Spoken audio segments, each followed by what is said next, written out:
If you have an interest in horses and love learning more about horses, the horse industry, teaching, or even managing your own horse business, then you're in the right place. We would love you to join us on our mission, which is to improve the lives of horses around the world through the education of riders, handlers, and trainers. So get comfortable, listen in, and enjoy. If you have the same vision as International Horse College, which is to have a world where people safely appreciate, respect and enjoy their horses, and the horses appreciate, respect and enjoy their people, then have a look at their website, internationalhorsecollege.com, registered training organisation 31352. This is another of our popular Listener's Choice interviews, which we're playing over the weekend. We've chosen the most popular interviews for you to select the Listener's Choice winner. If you're not sure how the Listener's Choice competition works, have a look at horsechats.com/choice for the rules and the leaderboard. Our guest today is Brent Eastwell. Brent's been involved with horses his entire life and has a broad picture of what it takes to create a horse. He's the stud principal at Willow Downs Performance Horses, where he breeds warm bloods, and he fulfills many roles within that position. He's the stud manager, the equine veterinarian. He's also the trainer, rider and coach. So he does have a broad picture of what it takes to create a horse. How are you today, Brent? I'm really well, Glenys. How are you? Oh, really good, really good. I bet you're having some great weather up there. Yes, very, very dry at the moment. We're looking forward to some rain, hopefully, soon. We're closer to the coast, so we're pretty lucky. We've always got things a bit green here. Oh, you're pretty lucky. Yeah. Brent, we're going to start off with your favourite quote. What is your favourite quote, and how does that affect you? Yeah, there's a fairly popular quote about life and careers, etc., etc. It goes, "It's not a sprint, it's a marathon." Yes. And I think that applies really, really well to the horse industry and working with horses. And I'd love to say to young people that I meet that are sort of starting out with their horses, and you see people seemingly sprint ahead of you, and I just want to grab them and say, just relax, just slow down, don't panic. It's not a sprint, it's a marathon. You'll catch up with them eventually. Mm-hmm. And actually there's another saying, similar lines, that goes, it takes 20 years to become an overnight success. And I think we see that all the time in the horse industry. I think we see people that it just takes time before you get noticed. Yes. And the other thing is too that sometimes people, they leave school, they want to be in the horse industry and they want to be there straight away. That's right. You know, they want to be where their mentor, their person that they are looking up to, and they just think, well, why can't I get there now? And you're right, it takes a long time. That's exactly right, and It does take a long time. Yep. Okay, Brent, you've been pretty persistent with your having a stud, being a vet, riding, competing, doing lots of things within the horse industry. So you're really living your favourite quote. But how did you first start with horses? I'd really like to see your first memories, the first time you remember, or something that's influenced you earlier on in your career or earlier on in your life with horses. Yeah, my parents started me with horses. They were breeding them when I was growing up, but they really didn't push me towards the horses. Mm-hmm. If I wanted to join in, then I was more than welcome. If I wanted to do something else, then that was okay as well. And in the end, I couldn't escape the horse bug. I was hooked on it. I secretly think nowadays that being in the horse industry themselves and knowing how hard it can be, they probably would have been perfectly happy if I stayed away, but not to be, I'm afraid. But, it's a fine line. I think we really want young people to get involved with horses, but I think it's important not to push kids against their will. So I think my parents did me a good service there in allowing me, exposing me to horses, but allowing me to make my own decisions. But I do think it's really important. We need programs to introduce more young people to horses in a fun way, people that maybe wouldn't have had the exposure otherwise. Yep. I think programs like the Ready, Set, Trot program and others go a long way towards that. But I'd love to have more ways that we can introduce young people to horses. Yep. Now, having the family and the horse background and them giving you the freedom to choose, what made you decide that you're going? Was it just an instant thing or something that developed over time? I don't actually think I ever really did decide per se. I think in my life, I've just spent my life chasing the things that I'm passionate about. Yep. And it just turns out that most of those things involved horses. All right then. Now, if you were going to employ someone, what sort of core skills and character traits would you want them to have to employ them? You know, there are the obvious ones that everybody is going to say. If you're going to work with horses, you need to be determined, you need to be hardworking, you need to be patient. A lot of the most successful horse people I've met, they have a certain, I call it grit.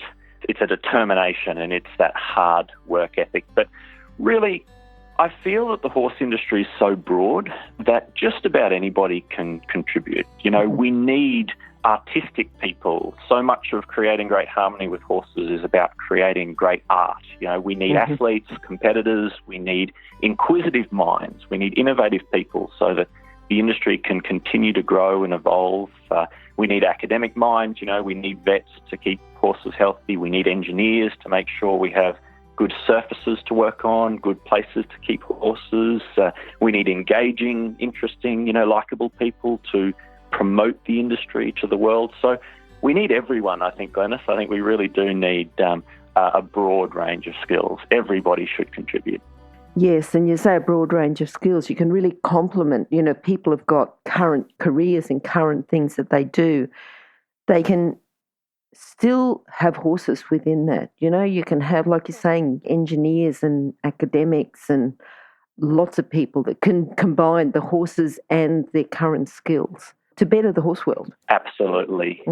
Absolutely. And there's so much to producing a horse in so many different areas that, yes, no two people are alike, and certainly everyone's skills can contribute, I think. Yep. What do you think's the best thing about working in the horse industry? About working with horses? Yep. It's the working with horses for me, for sure. Yep. I just find horses amazing creatures. You know, imagine an animal that outweighs me 10 times, allowing me to get on their back and carry me around, do what I ask. You know, I just think it's incredible.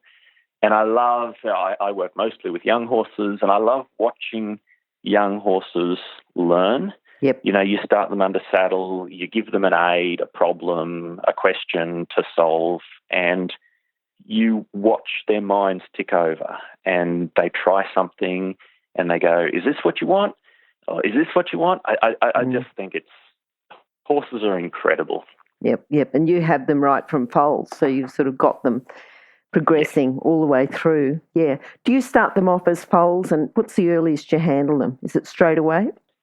Yeah, I'm more or less handling them straight away. They don't get anything particularly formal, but just slowly over the course of years, really, they catch on pretty quickly as to how to be around humans, how to respect humans, you know, how to respect my space, things like that.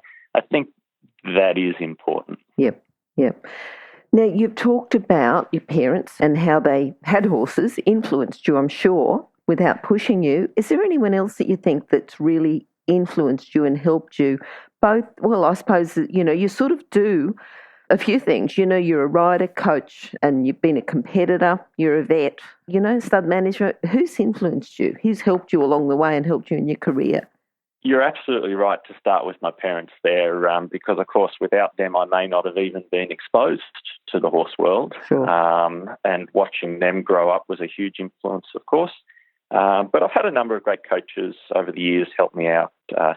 Sandra Pearson-Adams, particularly, she really stands out to me as someone who really pointed my career in a particular direction, and she has an amazing eye for detail. She's a great coach and a great mentor. Yep. But you know, Heath and Rosie Ryan really inspired me greatly. Brett Parbury has been very kind to me. So there have been a few people along the way just give me a little bit of a hand and a little bit of a nudge in the right direction. Tell us about horses then? What horses have you had that have influenced you? Without a word of a lie, every single horse I've ever worked with influences me somehow, whether they teach me something or they point me in a slightly different direction. Just when you think you know everything there is to know, along will come a new horse who teaches you something completely new. Mm-hmm. And I hope that continues. I met a gentleman a little while ago on a veterinary consult, and he told me that he knew everything there was worth knowing, and he was too old to learn anything more. And I sort of shrugged it off, but with respect to him, I hope I don't end up like that, because I think that's not the way to be. I think I'll always meet new horses and I'll always learn new things from them. Yeah. It's nice to be in that growth mindset, isn't it? Yes. Mm. Thinking about proud moments or moments that you can look back and go, wow, that was something to remember. You got any particular moment that comes to mind, or is it all lots of memories? Again, this is probably going to sound a little bit weak, but to me, every time I have a horse that I've bred and I've started under saddle and I've trained and I put another rider on that horse and watch them work, that's the most awesome feeling in the world. Mm. I have quite a few horses now that I started, and now they're out competing with their new owners, and it really is the most rewarding thing in the world. So that's definitely my proudest moments. Yeah, I don't think that's weak. I think there's a lot of other people that are listening that are saying that is an awesome feeling. That is great. That is wonderful. Yeah. It really is. Yeah. All right. Now, thinking about the different roles that you hold, right? Because you hold a few different roles. What do you think's been your biggest challenge in achieving all those roles? Getting to where you are now? Because, while it's not a sprint, it's a marathon. In the marathon, what's been your hardest parts? Yeah, and it really goes back to that, doesn't it? There's a certain endurance that you need to call on sometimes just to keep going. There'll be lots of ups and downs along the way in every career, but particularly with horses, there are a lot of ups and downs. And my different facets, I suppose you could say, I find they really complement each other. But in many ways, too, I took the easy way out. I went to university, I got a degree, I gave myself a plan B, which I think is great. But the downside is there is this thought that when things get tough, it's easy to just take the plan B. And I kind of did that rather than push on. And I don't regret it. I would do it again because I like to play it safe. And I encourage everyone, if I meet young people, to do the same thing. Get a degree, get a skill, do other things, see different parts of the world. But certainly for me, I go to work every day as a vet so that my horses don't have to pay the mortgage, if you know what I mean. And that's a little bit the easy way out. But it is challenging day to day. And I think you just have to search for those really inspiring moments, really fun moments, and hold on to those thoughts and those memories. Mm-hmm, mm-hmm. All right, now thinking about, you go to work every day as a vet, and this is a bit more of I suppose it's a coach question, a vet question.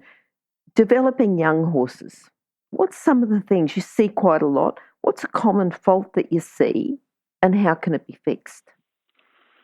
I truly believe that the most important thing to teach a horse is to teach them how to learn. And you're right that I'm working mostly with young horses, and so I see this a fair bit. Don't spend all day drilling specific movements into your horse. It's no use. You want to do shoulder in, you want to do travers, you want to do half puff. That's easy stuff if you have a horse that you've taught how to listen, how to try for you, how to learn to do things. And don't punish them for making a mistake. Don't punish your horse for making a mistake, because they'll just shut down and not try for you anymore. And those are the horses that are the hardest when I come along and meet them. They're the hardest to deal with, the horses that are so scared of making a mistake that they won't try for you anymore. It has to be like a game, and they have to want to play the game. But if you can teach a horse from the very beginning how to learn, I think the rest of it comes so easy. Yep. Thinking just about to teach people that. It's very easy to say about how you want people to do that, but what's something they should look for? What's something a bit more specific? Give us an instance of a horse doing something, what should be done rather than what shouldn't be done. I think my probably most specific advice would be don't punish the horse. And if you're confused or if you're frustrated, let's say you're asking them to do something, they don't understand, they're getting frustrated, you're getting frustrated. There's that old adage, have a cup of tea. What's the best training aid? A cup of tea. I think sometimes it really is, and it's really hard to do. It's really hard to give up and walk away from a session where you haven't got what you're looking for. But you have to learn to do that sometimes, and you're much better off for doing that. Okay. I really, really try not to fight with my horses, not to argue with them, because I just don't think it gets you anywhere. Okay. No, that's good. That's good. Brent, have you got a book that you would like to recommend to people? Something that might have influenced you along the way.